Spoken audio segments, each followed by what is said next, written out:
After yesterday's session, I went and got my booster shot, COVID-19 vaccine, to the third dose. Man, that thing really got me unwell last night. So, nausea, headache, just body aches all over, joint aches. That kind of progressed through the night. Today, this morning, felt like crap. The worst of it is the headache, just like thumping headache, the back of the head. So I kind of postponed the training session today as much as I could. Quite very tired as well. So today's it's right now 4 p.m. and I thought, okay, let's just do something. So I came in here with just the goal of touching the bar and squatting the bar for a few sets. The worst of it is the tightness. There's like an overall systemic tightness. Like my back is really highly strung. The joints are achy. The hip joints are achy. Everything's achy. But it was kind of a struggle today. But after a few of these kind of empty bar sets, I went to 60 kilos, did that for a few sets, kind of still felt really sore through the back. And then I took 100 kilos for a single kind of pause rep, and that felt like absolute crap. Just like really dizzy after that rep. So that was it. That was the end of the squatting portion of the workout. Then I thought, okay, my shoulders don't feel too bad. Like my whole chest kind of region, shoulder girdle region doesn't feel too bad. Like the elbows feel not bad. Like out of all the joints, the knees, hips, and kind of the spinal cord, it's kind of really the troubled areas. So I thought, okay, maybe I can do some bench pressing. I went from the bar all the way up to 110 kilos for a set of 5, and I didn't think I was going to do that. But after the 110 kilos for a set of 5, I felt like the blood pressure in my head was like 1,000. I felt like I was going to pop something in my head. So stopped it there. I'm not going to go ahead after that. Last thing you want to do is freaking pop a vessel in your brain, for God's sake, from straining too much. So it's today's one of those days where you just freaking come in and pay respect to the bar and whatever, and that's it. I mean, these are those kind of mental days that you come in and you prove to yourself, you prove to that voice in the back of your head that's always freaking telling you some shit. You tell that voice that you're the boss, man. Overcome it. So, and the other thing is, man, when you finally feel good, those sessions feel 10 times better because you have contrast. And this is kind of the other end of the scale. This is the shit session that's going to contrast and make you really understand what a good session feels like. So even though these sessions are not fun, I haven't slept, I feel like crap, haven't really eaten much, the nausea is crap. It is what it is. You come in, you do the best you can. Like I've said this to many people around me in my life, man. Unless you're freaking in ICU or you're proper sick, man, you can do something, man. You can always do something, man. Like I've seen people, in hospital, man, like several hours after freaking hip replacements or the day after hip replacements, we load them up on pills and we get them up and we get them walking around the ward. I've spoken about this in the past, man. There's so many benefits to human movement. Rest is disease. The more you rest, the unhealthier you're going to get. Get up and go. I'm not saying run a freaking marathon or do a pig squat routine. I'm just saying move. And what I did today was I moved. I did less than 50% of my squat. I worked up to a really kind of heavy bench press today.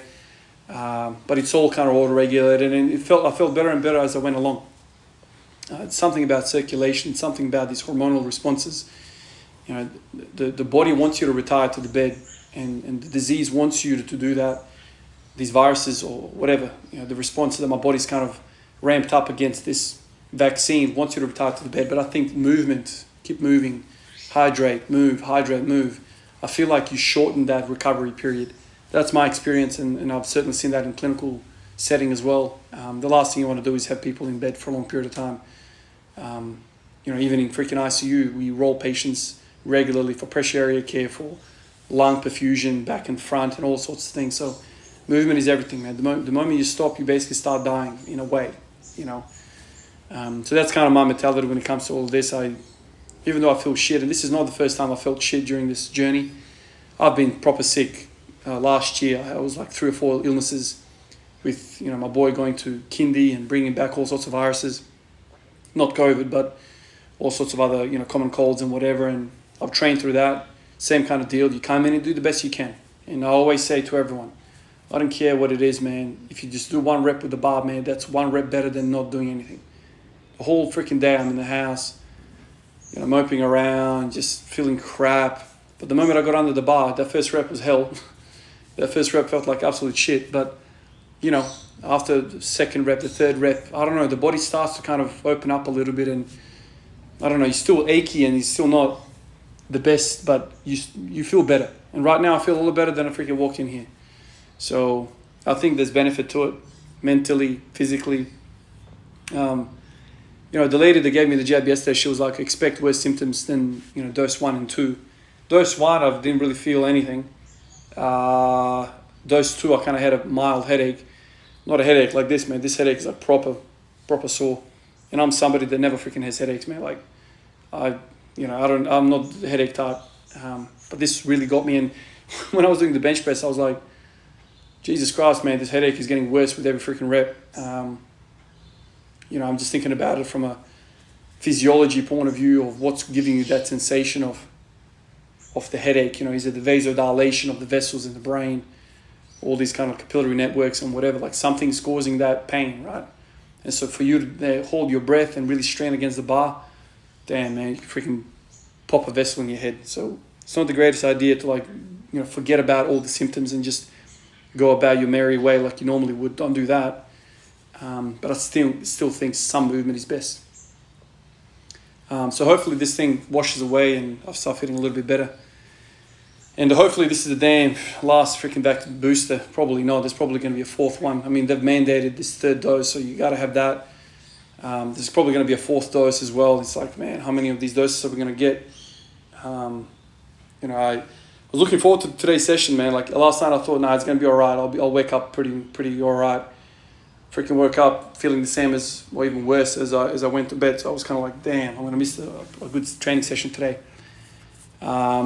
But it is what it is. It's all in the preparation of not having the full freaking COVID-19 vaccine, illness without the vaccine. So hopefully this is kind of like a softening, method to getting the proper disease.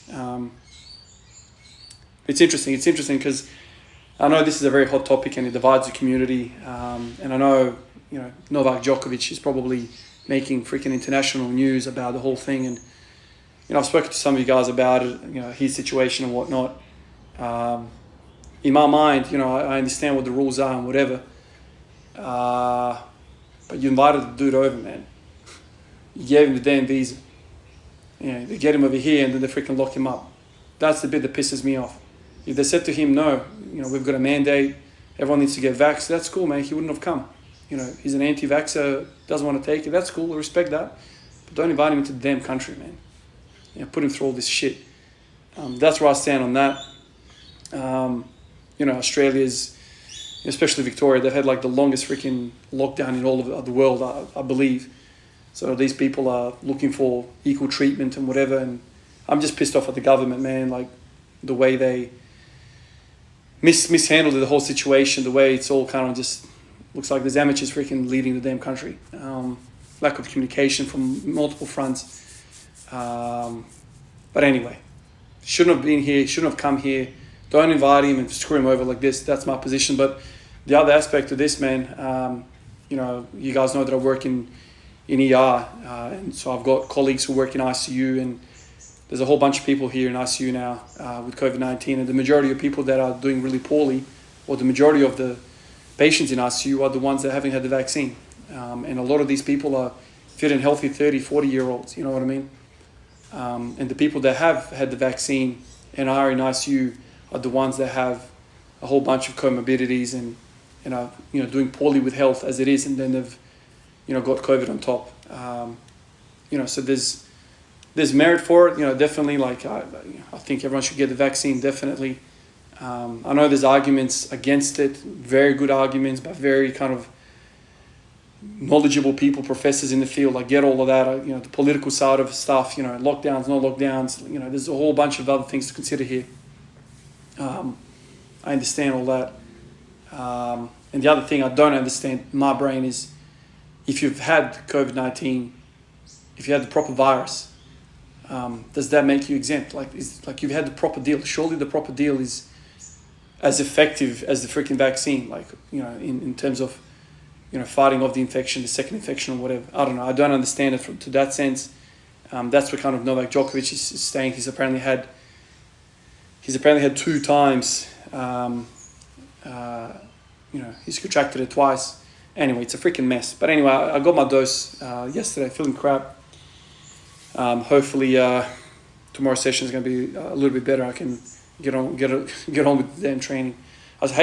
What really pisses me off is I really hate missing, you know, days off work. That's when I really want to hammer my training. So it really annoys me when something like this gets in the way, because I feel like, God damn, another day missed. This is where, like, I don't know how people do it that don't train every day. Like, I have so many times in my life that I have an opportunity to train. So if you train twice a week and you get sick like this and you've missed a day, it's like, God, man, like you're missing, you know, a whole week. Arturo, thank you for signing up Patreon, man. Thank you for your support. Really appreciate it. You're now part of the second list on the screen, which is insane to me. I don't know what else I can say other than thank you guys. It's I can't believe it. I can't believe this is all happening. I feel like I'm saying the same damn thing every single, you know, end of video. But I don't know. One of you guys said to me, Ivan, you had dreams of becoming a professional athlete playing basketball. This is kind of like you becoming professional. It's crazy to think, man. Like, you know, I'm not a full YouTuber, but these people on the screen, these guys are making that dream start to become a reality. You know, these guys are making me a semi-pro. The support is making me so excited about coming in here and training, thinking about this. As you guys know from all the videos that I make, this is a freaking passion of mine, man. This is not a forced thing. This is not a facade. If the camera wasn't here, I'd be doing this regardless.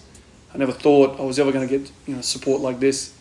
I don't even know why I started recording it day one. And like, it was just one of those things. It just happened and I stayed with it and voila. Thank you so much for the support, guys. I'll catch you guys in the next one. Peace out.